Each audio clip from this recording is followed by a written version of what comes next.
ఆంధ్రప్రదేశ్ రాష్ట్ర మహాకూటమి ముఖ్యమంత్రి నారా చంద్రబాబు నాయుడు మెడికల్ కాస్ట్ తగ్గాలి. మెడికల్ బిల్లులతో పేద కుటుంబాలు ఆర్థికంగా చితికిపోతున్నాయి. వైద్య ఖర్చులు తగ్గాల్సిన అవసరం ఎంతైనా ఉంది. వైద్యులకు హాస్పిటల్స్ అభివృద్ధి ఎంత ముఖ్యమో సమాజ సేవ కూడా అంతే ముఖ్యం. అనవసరంగా హాస్పిటల్లో ఉంచి రూమ్ల బిల్లులు వసూలు చేసే విధానం మారాలి. రియల్ టైం మానిటరింగ్ ద్వారా అవసరమైతేనే హాస్పిటల్ కు పేషెంట్ ను తరలించే పరిస్థితి రావాలి. ఇలా అన్ని రకాలుగా ఆలోచించి వైద్య ఖర్చులు తగ్గించాలి. మెడికల్ బిల్లు వచ్చే పరిస్థితి వస్తా ఉంది. చాలా మంది ఆస్తులు అమ్ముకొని కూడా ప్రాణాలు కాపాడుకోవడానికి కష్టపడి ముందుకు పోయే పరిస్థితి వస్తున్నారు.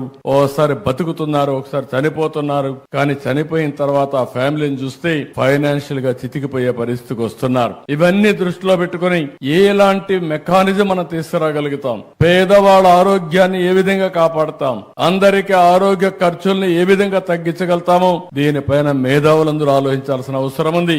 నేను కూడా ఆలోచిస్తున్నా. ఈ రోజు హాస్పిటల్లో కూడా ఇంకొక విషయం కూడా, ఇక్కడ డాక్టర్స్ ఉన్నారు, కొంతమంది ప్రైవేట్ మెడికల్ కాలేజెస్ కూడా ఉన్నాయి.